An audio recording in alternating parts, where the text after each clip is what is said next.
जय हिंद। दोस्तों, Hindi to English translation series में आज से एक बहुत ही अनोखा क्लास जुड़ रहा है एक अनोखे अध्याय के साथ। आज मैं आपको हिंदी टू इंग्लिश ट्रांसलेशन में नाउन का क्या रोल है, नाउन किस तरीके से हिंदी लिखने, पढ़ने, बोलने में सहायक होता है, इसकी शुरुआत करेंगे। साथ ही साथ मेरा फोकस इस बात पे है कि वो सारे लोग जो इंग्लिश बोलना, लिखना, पढ़ना जानते हैं शुद्ध ग्रामर के साथ, चाहे वो कोई जॉब में कार्यरत हैं, काफ़ी समय से उनका एक सपना है कि वो अंग्रेजी अच्छा बोलें, लेकिन माहौल नहीं मिला, अच्छा कोई गाइड नहीं मिला, या फिर बहुत सारे हाउस वाइफ्स जो घर में रह के, बाहर नहीं जाके, घर में रह के अंग्रेजी लिखना, पढ़ना, बोलना चाहती हैं ग्रामेटिकली सही तरीके से, और इसमें सुंदर वोकेबलरी का भी अच्छा उपयोग करके एक वर्ल्ड क्लास इंग्लिश, उन लोगों का भी ध्यान में रख के मैं आज से ये अध्याय शुरू कर रहा हूँ। साथ में उन बच्चों के लिए भी जो अपना पढ़ाई बहुत पहले इंग्लिश को एक बहुत ही डिफ़िकल्ट और बहुत ही मुश्किल वाला सब्जेक्ट मान के छोड़ चुके हैं, उनका भी इंटरेस्ट मैं जगा दूंगा आज से। साथ ही उन सारे बच्चों को तो ध्यान में रख के वीडियो बनाया ही जाता है जो किसी भी तरह के कॉम्पिटिशन्स की तैयारी कर रहे हैं।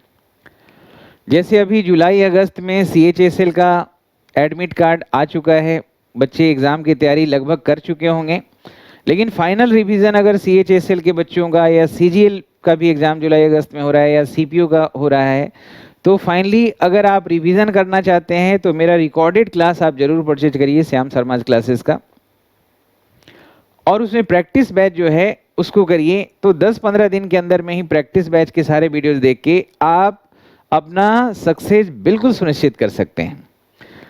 तो हर एक बच्चों को ध्यान में रख के आज से जो मैं वीडियो बना रहा हूँ वो बिल्कुल ही बेसिक ग्रामर से शुरुआत है, जिसका प्रारंभिक चैप्टर होता है नाउन, उसमें कॉमन नाउन से हम शुरू करेंगे और वहाँ से हम लोग आप आगे लेके चलेंगे।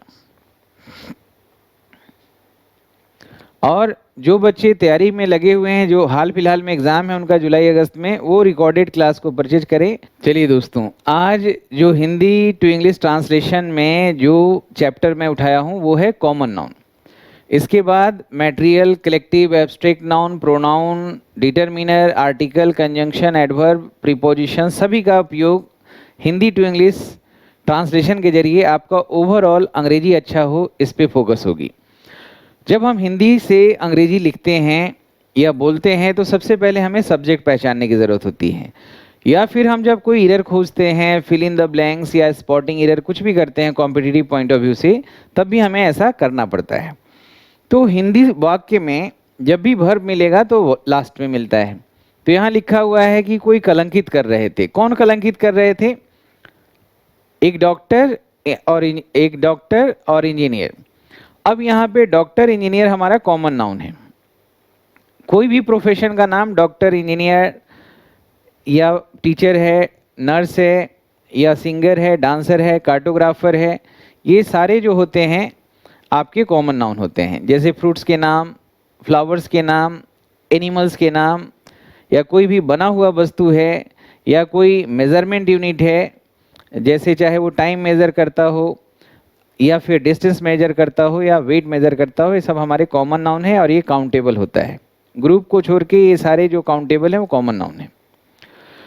तो यहाँ पे सब्जेक्ट को पहचानना है कि डॉक्टर और इंजीनियर दो प्रोफेशन के नाम हैं। क्या यहाँ व्यक्ति भी दो है? तो ये हमें देखना है। तो एक डॉक्टर और इंजीनियर, यहाँ पे दो डिटरमिनर नहीं है। ए एंड द जो डिटरमिनर होता है, आर्टिकल्स, ये हमें पहचानने में हेल्प करता है। एक डॉक्टर और इंजीनियर, मतलब जो डॉक्टर है वही इंजीनियर है। एक व्यक्ति दो डिग्रियां ले सकते हैं। अगर यहाँ होता एक डॉक्टर और एक इंजीनियर, तो फिर यहाँ पे दो प्लूरल माना जाता है, दो अलग अलग व्यक्ति माना जाता है। अब चूंकि एक ही व्यक्ति है तो वर्ब और प्रोनाउन जो भी लगाएंगे सब सब्जेक्ट के अनुसार ही लेके चलना होता है, ग्रामर को इस तरीके से यूज करना है लिखने में। तो बोलिए यहाँ पे क्या हो जाएगा, अ डॉक्टर एन इंजीनियर। तो यहाँ पे इसका सही हो जाएगा a doctor an engineer was. अब यहाँ सिंगुलर वर्ब लगा और वॉज वर्ब के बाद वर्ब जो आएगा आईएनजी फॉर्म, डेनिग्रेटिंग हिज फैमिली। तो यहाँ और डॉक्टर एंड इंजीनियर सब्जेक्ट के अनुसार वर्ब वॉज लगा है और वर्ब के अनुसार आगे हमने आईएनजी फॉर्म लगाया है और हिज जो हमने पॉजिटिव लगाया है वो भी सिंगुलर लगाया है। अब यहाँ हर और हिज दोनों सिंगुलर हैं, लेकिन हमें ये नहीं पता था कि डॉक्टर और इंजीनियर में मैस्कुलिन था कि फेमिनिन था, लड़का था कि लड़की था, इसलिए हिज को प्रेफर किया गया है। और यहाँ पे एक खूबसूरत वर्ड को यहाँ पे पिरोया गया है, डेनिग्रेट। तो डेनिग्रेट करना यानी कि टार्निश करना, टार्निश करना, डेनिग्रेट करना, कलंकित करना होता है। डेनिग्रेट करना, ब्लैकन करना होता है, डिसग्रेस करना होता है, डिवेस करना होता है, डिग्रेड करना, मॉर्टिफाई करना, ये सब का मतलब कलंकित करना, नीचा दिखाना होता है। ठीक है, तो इसी तरह से सब्जेक्ट पहचानने पे हमारा फोकस है।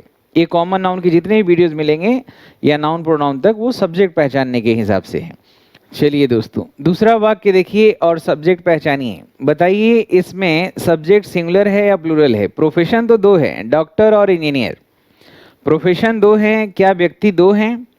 तो यहाँ डिटरमिनर से पता चल रहा है कि एक डॉक्टर और एक इंजीनियर, तो यहाँ पे दो व्यक्ति है क्योंकि डिटरमिनर दोनों में लगा हुआ है और संगठन को बड़ा करने का कोशिश कर रहे हैं। बड़ा करने का क्या होता है? एक्सपैंड, इनलार्ज करना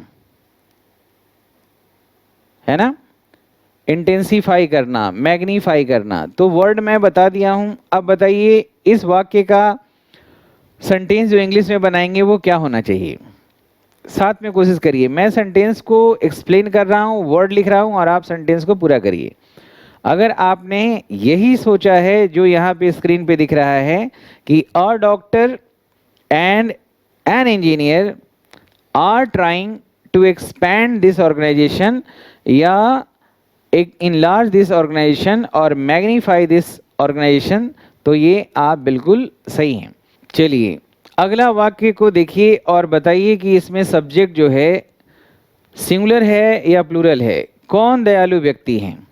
आपके पिता या आपके शिक्षक या दोनों?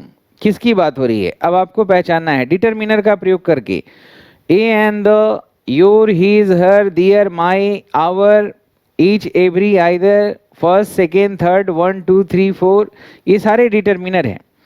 तो ये काफ़ी हेल्पफुल होता है आइडेंटिफाई करने में कि सब्जेक्ट की संख्या एक है या दो है।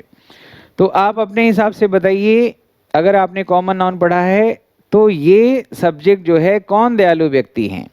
आपके पिता और शिक्षक। तो यहाँ डिटरमिनर देखिए, तुम्हारे पिताजी और शिक्षक, यानी कि जो आपके पिताजी हैं वही शिक्षक हैं। एक व्यक्ति हुआ ना। अगर यहाँ होता तुम्हारे पिताजी और तुम्हारे शिक्षक तो दो व्यक्ति हो जाता। डिटरमिनर दोनों में लगा होता तो एक ही में है, यानी कि जो पिताजी हैं वही आपको पढ़ाए भी हैं, पढ़ाते भी हैं। तो एक व्यक्ति है तो सब कुछ आगे जो प्रीडिकेट में जाएगा वो सब सिंगुलर होगा। समझ रहे हैं? सब्जेक्ट पहचानना हमारी पहली ज़रूरत होती है, चाहे लिखना है अंग्रेजी या बोलना है या एरर स्पॉट करना है या ब्लैंक्स फिल करना है या सेंटेंस को इम्प्रूव करना है। हर जगह आपको सब्जेक्ट पहचानना है और सब्जेक्ट नंबर, जेंडर के आधार पे पहचानते हैं और वॉइस के आधार पे, तीन आधार बनते हैं। तो तुम्हारे पिताजी और शिक्षक, अगर आपने, अच्छा दयालु का क्या होता है मैं बता देता हूं, तब तक आप सोचिए कि इस वाक्य को कैसे बनाएंगे। म्यूनिफिशेंट, मैग्नेनिमस, ये सब का मतलब होता है दयालु। इसके अलावा जेनरस होता है, जो वर्ड आप जानते हैं, जो वर्ड आप जानते हैं उसको आप बोलिए। ह्यूमेन है, बिनाइन है ना, मर्सीफुल है। तो कोई भी वर्ड यूज करिए। वाक्य को लिखना अगर आता है तो उसमें वोकैब्स को थोड़ा चेष्टा करके नए नए शब्दों का प्रयोग करिए, अंग्रेजी धीरे धीरे सुंदर होता चला जाएगा। तो यहाँ एक ही व्यक्ति है, तो यहाँ पे अगर आपने सेंटेंस को बनाया है योर फादर एंड टीचर, और वर्ब इसके अनुसार लगाया है is a magnanimous person. Magnanimous, munificent, merciful, generous, benign, human, altruistic, benevolent, philanthropist, ये सब का मतलब ग्रेसियस, ये सब का मतलब दयालु ही होता है, काइंड। तो नए नए वर्ड को यूज करिए, सही समझ रहे हैं। आज हमारा फोकस जो है नाउन प्रोनाउन तक सब्जेक्ट पहचानने में ही होगा, और हर वाक्य में ग्रामर और वोकैब्स का समुचित उपयोग करना, यही हर वाक्य के साथ हमारा प्रयास होगा, ताकि हर बच्चों को या उन लोगों को जो पढ़ाई से बहुत दूर हैं लेकिन अंग्रेजी बोलना लिखना उनका सपना है, वो जरूर पूरा हो। इस अध्याय से बिल्कुल बेसिक से मैं आपको लेके चल रहा हूँ, आपको हल्का सा मेहनत करके आप अपने आप को बेहतर कर सकते हैं अंग्रेजी में, यही मेरा मोटिव है। चलिए अगला वाक्य देखिए और इसमें पहचानिए, तुम्हारे पिताजी और तुम्हारे शिक्षक बहुत दयालु व्यक्ति हैं। तो बताइए, तुम्हारे पिताजी और तुम्हारे शिक्षक बहुत दयालु व्यक्ति हैं, क्या होना चाहिए? क्या यहाँ पे सब्जेक्ट एक व्यक्ति के बारे में बात हो रहा है, दो व्यक्ति के बारे में बात हो रहा है? नाउन तो दो है, कोई भी प्रोफेशन जो होता है वो हमारा कॉमन नाउन है। तो यहाँ पे तुम्हारे पिताजी और तुम्हारे शिक्षक, दो में डिटर्मिनर है, तो अगर आपने इनको प्लूरल समझा है तो बिल्कुल सही समझा है। और दयालु का तो अभी लिखा ही, तो इसका हो जाएगा your father and your teacher are magnanimous persons. तो देख रहे हैं वाक्य, your father and your teacher दो हैं, उसके अनुसार आर लगा, और कॉम्प्लीमेंट भी पर्सन नहीं पर्सन्स हुआ है। ठीक है, अगला वाक्य देखिए और पहचानिए सब्जेक्ट। तुम्हारे भाई और बहन बहादुर हैं। बहादुर को क्या कहते हैं? करेजियस, इंट्रेपीड, ऑडेसियस, सही है। अब यहां पे बताइए डेयरिंग, इसमें भाई और बहन जेंडर दो है, मैंने बोला कि नंबर जेंडर सब पे ध्यान रखिए और वॉइस पे। तो कौन है बहादुर? आपके भाई और बहन दो व्यक्ति हैं, हालांकि डिटरमिनर एक लगा है लेकिन जेंडर दो है, तो वो एक व्यक्ति तो माना नहीं जा सकता। भाई मैस्कुलिन जेंडर है जबकि बहन फेमिनिन जेंडर है। तो अगर जेंडर दो अलग है, जैसे आपके चाचा चाची, पापा मम्मी, तो ये सारे सब्जेक्ट को एक मानने का भूल ना करें, ये चीज़ों को इग्नोर करना होगा कि डिटरमिनर एक ही में, सही है। तो इसमें हो जाएगा, अगर आपने बनाया है your brother and sister are audacious, audacious OUS लगा है, ये हमारा एडजेक्टिव है। बहादुर हैं, बहादुर को बहुत सारे वर्ड बोलते हैं, प्लकी, गट्सी, है ना। चलिए अगला वाक्य देखिए और इसमें पहचानिए कि क्या होना चाहिए इसका सब्जेक्ट। इस किताब का 7वां और 8वां अध्याय बहुत उपयोगी है। क्या उपयोगी है? अध्याय कौन सा? 7वां और 8वां। तो 7वां और 8वां जो अध्याय है वो एक तो हो नहीं सकता, तो दोनों में जो डिटरमिनर लगा है 7वां और 8वां, 7th और 8th, यानी ऑर्डिनल एडजेक्टिव जो होता है फर्स्ट सेकेंड थर्ड, ये लिखा हुआ है। अगर 6th एंड 7th है तो दो ही हो जाएगा, लेकिन इसमें अंग्रेजी लिखने में बड़ा ध्यान रखना है। जैसे अगर मैं यहाँ पे लिखता हूँ the 7th and 8th chapters, तो यहाँ the 7th and 8th chapter हुआ है, ठीक है, ये भी ठीक है, सिग्निफिकेंट। या हम इसको हम ऐसे भी लिख सकते हैं the 7th and the 8th। तो ध्यान ये रखना है बस, ये बार बार सवाल पूछा जाता है कि अगर दोनों ऑर्डिनल के पहले अगर द लिखा हो तो आगे का नाउन सिंगुलर होना चाहिए, क्योंकि द यहाँ पे और 8th एक ही चैप्टर की बात कर रहा है, तो यहाँ पे एक साथ नहीं लिख सकते। और अगर एक ही में अगर द लगा है तब फिर यहाँ पे चैप्टर्स हो जाएगा, जो आपने ऊपर वाले में देखा है। आर सिग्निफिकेंट, सिग्निफिकेंट का मतलब क्या हुआ? यूजफुल, सही है दोस्तों। देखिए दोस्तों, इसमें है इस क्लास का प्रत्येक लड़का और लड़की साफ साफ बोलने वाले हैं। कौन साफ साफ बोलने वाले हैं? प्रत्येक लड़का और प्रत्येक लड़की। तो यहाँ पे आपका वर्ब क्या हो जाएगा? यहाँ लड़का और लड़की दोनों की बात हो रही है, लेकिन प्रत्येक का यूज हुआ है। तो ईच, आइदर, एवरी, मेनी ए और एन। अगर कभी भी दो नाउन अगर एंड से जुड़ रहा है और दोनों नाउन के पहले या एक भी नाउन के पहले अगर ईच, आइदर, एवरी, मेनी और एन लगा हुआ है, तो ये जितने भी नाउन हैं उन सब की बात तो करता है, लेकिन एक एक करके बात करता है, डिस्ट्रीब्यूट करके बात करता है, डिवाइड करके बात करता है। यानी एक बार में एक ही की बात होती है, इसलिए इसके साथ आगे का वर्ब प्रोनाउन सब सिंगुलर लगाइएगा। तो इसमें अगर आपने बनाया है कि each boy and each girl of this class is candid. Candid का मतलब होता है साफ साफ बोलने वाला, straight forward. Straight forward, candid, ये दोनों का मतलब होता है साफ साफ बोलने वाला। लेकिन एक होता है कि मुंहफट, मतलब बहुत ही गलत तरीके, मतलब एकदम डायरेक्ट बोल देता है, ब्लंटली। तो ब्लंट अगर बोलते हैं इसका मतलब भी वही होता है, लेकिन थोड़ा रूड वे में ये हो जाता है। सही है? तो each boy and each girl जो लिखा है, इसके जगह अगर ईच बॉय एंड गर्ल होता तब भी वर्ब सिंगुलर ही होता। हालांकि जेंडर दो अलग अलग है, तो जाहिर सी बात है संख्या एक से ज़्यादा है, तो होता भी है। ईच हमेशा दो के लिए होता है या दो से अधिक के लिए, आइदर सिर्फ दो के लिए, एवरी हमेशा दो से अधिक के लिए होता है, लेकिन डिस्ट्रीब्यूट करके बात करता है। आ रहा है समझ में? चलिए अगला वाक्य देखिए और समझिए इसमें सब्जेक्ट क्या है और वर्ब क्या होना चाहिए। ये घोड़ा गाड़ी ग्रामीण क्षेत्रों में यातायात का अच्छा साधन है। साधन को क्या कहते हैं? मेंस। मेंस का मतलब होता है साधन, और ये हमेशा प्लूरल वर्ब लेता है, मॉनिटरी टर्म में ऐसे सिंगुलर वर्ब लेता है।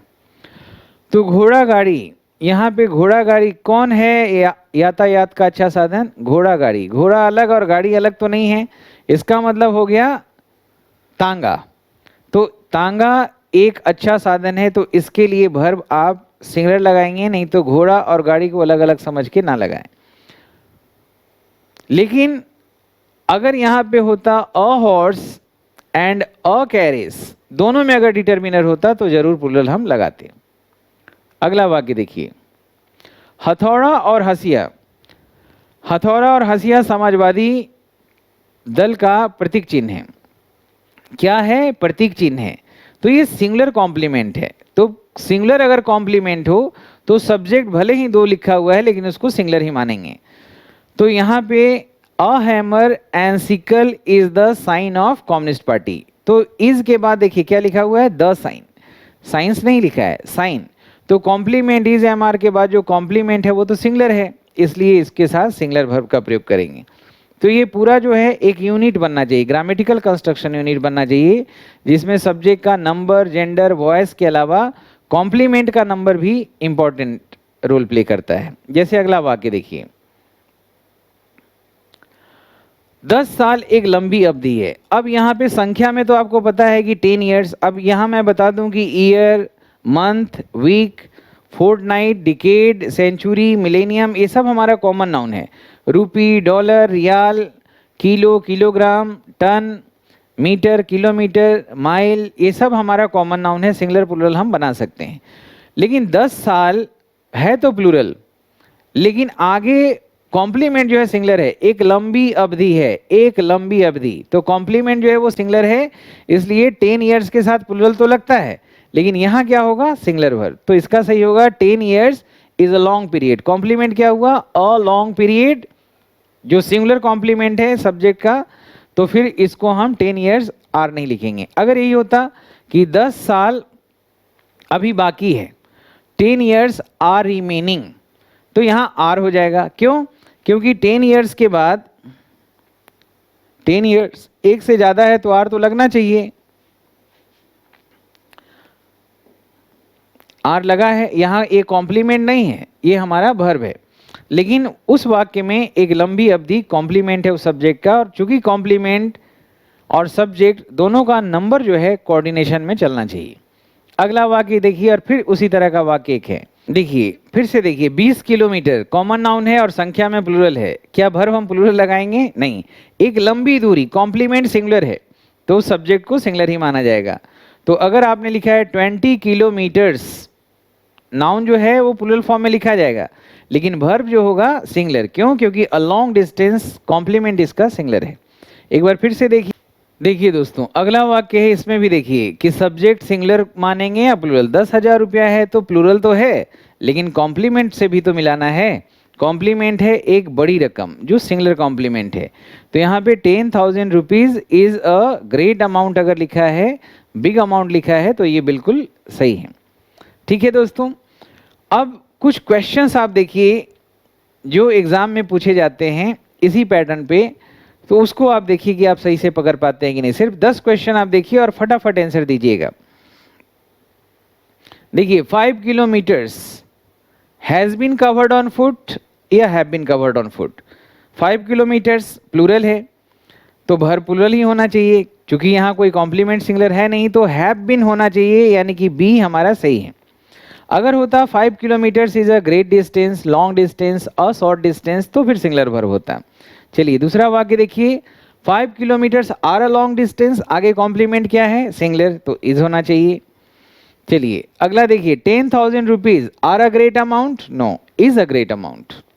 अगला है मोहन एंड ब्रदर, क्या मोहन और ब्रदर दो व्यक्ति हैं? तो आगे कॉम्प्लीमेंट देखिए, the fastest growing company, company है, कंपनीज नहीं है, यानी कि Mohan and brother, Mohan and sister, Mohan and brothers, Mohan and sons, ये कंपनी का नाम अगर है, कोई संगठन का नाम है, कोई फर्म का नाम है, तो वर्ब सिंगुलर ही होगा, एक नाम है ना। जैसे अगर मैं कहूँ 40 bananas is the name of this library, तो 40 बनानाज की बात नहीं हो रही है, एक नाम के रूप में इनका यूज हुआ है। समझ रहे हैं?